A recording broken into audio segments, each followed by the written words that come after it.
bezizwe sithi enkosi enkosi siyabonga siyabonga nalebu. Denne video viser, hvordan storyline-metoden er anvendt af en IBIS-rådgiver i forbindelse med efteruddannelse af en gruppe sydafrikanske lærere.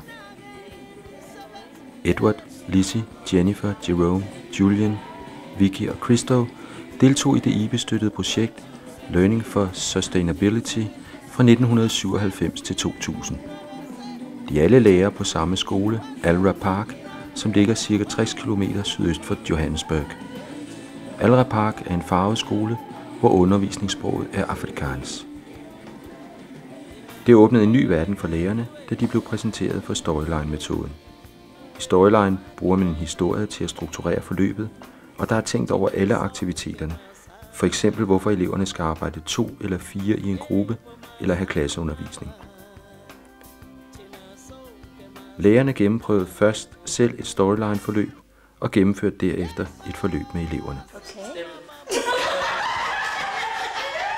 Because she what? Slept with everybody.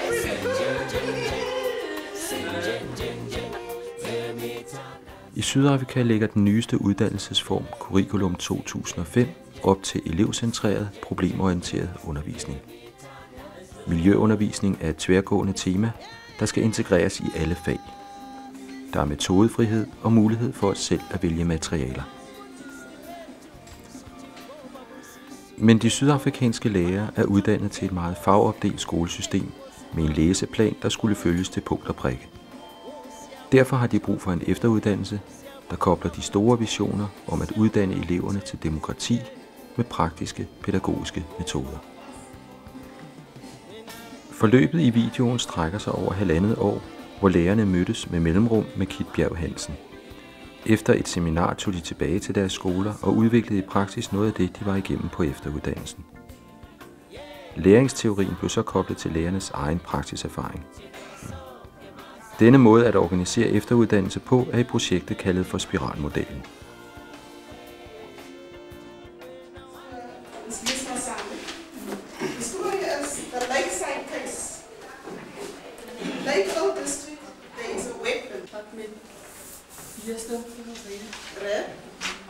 Omkring Alra Park ligger der majsmarker, gårde, et vådområde, slumbebyggelse og mere almindelige boligområder.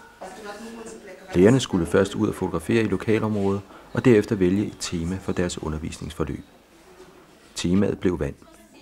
De skrev en historie med de forskellige interessegrupper, der var i området. Fiskerne, som fiskede, landmanden, der vandede sine majsmarker med vand fra floden, familier fra slumområderne, der brugte vandet til tøjvask og opvask, Naturfredningsforeningen, der ville skåne områdets dyre- og planteliv, og endelig kommunen, der gerne ville udvikle området til turisme.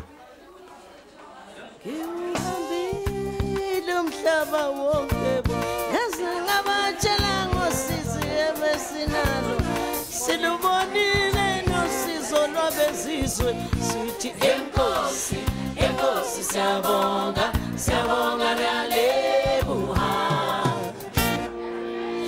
yenkosi bantabo mntanami ibonakele imisebenzi yethu sibabonile bethe. Eleverne opfandt modeller af de mennesker, der repræsenterede de forskellige interessegrupper. De spillede modellerne og kom til at identificere sig med de forskellige grupper.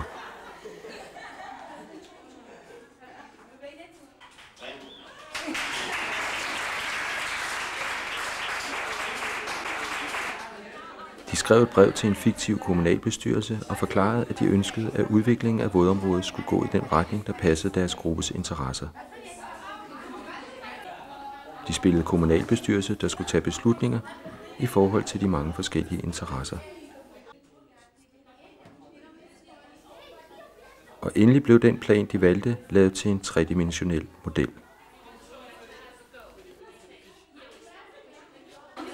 If you look at your models, which are very cute, I like the trees and the soccer field, and especially the ball. Right? This could have been a real situation where you could have actually shown. Storyline er en af flere metoder, der har været anvendt i miljøundervisning i projektet. Miljøundervisning kommer på den måde til at handle om interessekonflikter. Vi har forskellige interesser. Hvordan kan vi tilgodese miljøet og dem, der skal leve af det? Gennem sådan forløb er målet, at eleverne udvikler selvværd og kompetence til at handle inden for demokratiets spilleregler.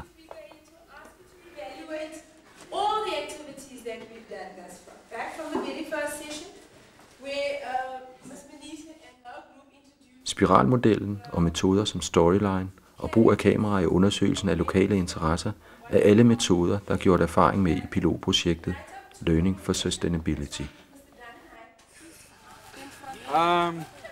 What do you think about the project Learning for Sustainability? And do you think it will fit in the curriculum of health in schools? It will definitely fit in.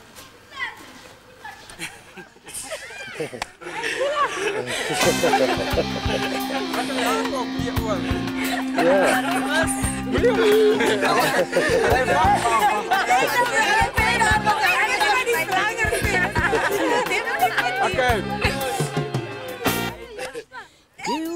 Ngiwuhambile umhlaba wonke yaze ngabatshela ngosizi ebesinalo silubonile nosizo lwabezizwe sithi enkosi enkosi siyabonga siyabonga nalebuha yenkosi bantabo mntanami ibonakele imisebenzi yethu sibabonile bethu